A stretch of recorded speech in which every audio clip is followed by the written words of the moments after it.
Question number 8। Question number 8 कह रहा है कि आपके पास एक ट्राइंगल है, इस पे 3 चार्जेस हैं, Q, Q and Q। Equilateral triangle है, तीनों साइड्स L हैं। इसके सेंटर पे एक चार्ज रखा हुआ है स्मॉल q।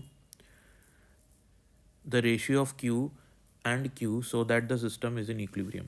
तो आपको Q अपॉन Q का रेशियो बताना है सच दैट सिस्टम किस में रहे, आपका इक्विलिब्रियम में रहे। तो इसके लिए इक्विलिब्रियम का मतलब इस पे लगने वाले सभी फोर्सेस जो होंगे वो नेट फोर्सेस क्या होने चाहिए, बैलेंस्ड होने चाहिए। सिमिलरली इन पे लगने वाले जो फोर्सेस होने चाहिए वो भी बैलेंस्ड होने चाहिए। तो इस पे लगने वाले फोर्स देखते हैं पहले। इन तीनों में से कोई भी एक चार्ज पकड़ लो, उस पे लगने वाला टोटल फोर्स 0 होना चाहिए। तो इस पे कौन कौन फोर्स लगाएगा, एक ये लगाएगा, एक ये लगाएगा, ये इधर लगाएगा, वो उधर लगाएगा। कितना एंगल बनेगा, 60 डिग्री बनेगा। तो ये भी F लगाएगा और वो भी F लगाएगा, दोनों F फोर्स लगाएंगे। तो जब दोनों फोर्स इक्वल होते हैं या दो वेक्टर अगर इक्वल होते हैं और इनके बीच में 60 डिग्री एंगल होता है तो उनका जो रिजल्टेंट होता है, जैसे ये वाला इधर F फोर्स लगाएगा, ये वाला चार्ज इस पे, ये वाला चार्ज इस पे इधर लगाएगा F फोर्स और 60 डिग्री है, तो इनका रिजल्टेंट क्या हो जाएगा, √3F। मैं यहाँ लिख देता हूँ, ये F और रिजल्टेंट आ जाएगा इधर √3F। ओके, तो ये जो √3F इस पर फोर्स लग रहा है, ये वाला √3F रिपल्सिव फोर्स है। अब इस रिपल्सिव फोर्स को कौन बैलेंस करेगा, ये वाला। ठीक है, तो हम यहाँ लिखते हैं कि F जो ये दोनों Q लगा रहे हैं, दैट इज, इसको F डैश कर लेते हैं, F dash, this F dash is the resultant force due to these two charges, this is F dash. और ये वाला जो चार्ज है स्मॉल q वाला, ये इस पे इतना ही अपोजिट डायरेक्शन में लगाना चाहिए, तब ये वाले चार्ज पे जो फोर्सेस होंगे वो बैलेंस हो जाएंगे। तो F डैश कितना होना चाहिए, ये होना चाहिए √3F के बराबर। और F कितना है, जो कैपिटल Q पे लगा रहा है, तो F की वैल्यू क्या है, Q अपॉन में L²।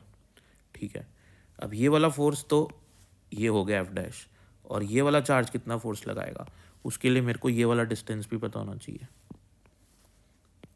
ये वाला डिस्टेंस भी पता होना चाहिए, राइट। ये वाला डिस्टेंस हम निकाल सकते हैं। देखो ये 30 डिग्री है, ये साइड कितनी है, L/2।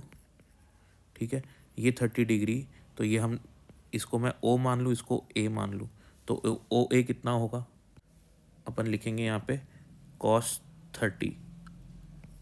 30 बराबर बेस अपॉन हाइपोटेन्यूज OA।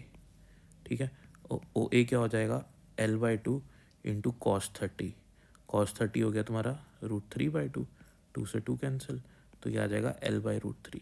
तो ये वाली साइड आपकी होगी L/√3। ठीक है, अब इन दोनों के बीच में जो फोर्स लग रहा है वो लिखते हैं अपन, वो इसी के बराबर होगा, वो होगा Q बाय L/3 का होल स्क्वायर, यानी कि L² L/√3 का होल स्क्वायर, L² इंटू √3 का होल स्क्वायर, तो 3 ही हो जाएगा। ठीक है, अब इसको सॉल्व कर लेते हैं हम। तो सॉल्व करने पे K और K कैंसिल हो जाएगा, एक Q से एक Q कट जाएगा, L² से L² कट जाएगा, तो क्या बचेगा हमारे पास, √3 into Q is equals to 3 into small q।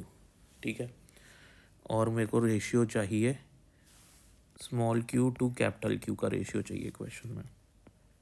तो यहाँ से मैं लिख सकता हूँ कि small q upon capital Q होगा मेरा √3/3 के बराबर।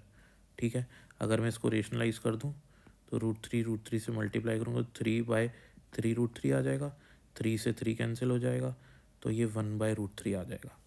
ठीक है, तो यहाँ पे मेरे को एक चीज़ और पता होनी चाहिए कि ये वाला चार्ज और ये वाला चार्ज इसको रिपेल कर रहे हैं, इस वाले Q को रिपेल कर रहे हैं, तो ये वाला जो Q होना चाहिए ये इसको अट्रैक्ट करना चाहिए, यानी कि इसका साइन क्या होना चाहिए, माइनस। तो हम यहाँ एक माइनस का साइन भी लगा देंगे कि हमारा जो ये Q होना चाहिए ये नेगेटिव होना चाहिए। तो इसलिए Q/Q जो होगा हमारा वो 1 माइनस ऑफ √3 के बराबर होगा, क्योंकि इन दोनों का जो साइन होगा वो अपोजिट होगा, इसलिए यहाँ पे माइनस का साइन भी आ जाएगा। तो ये हमारा हो जाएगा answer, which is option number 4, right. So let us come to question number 9।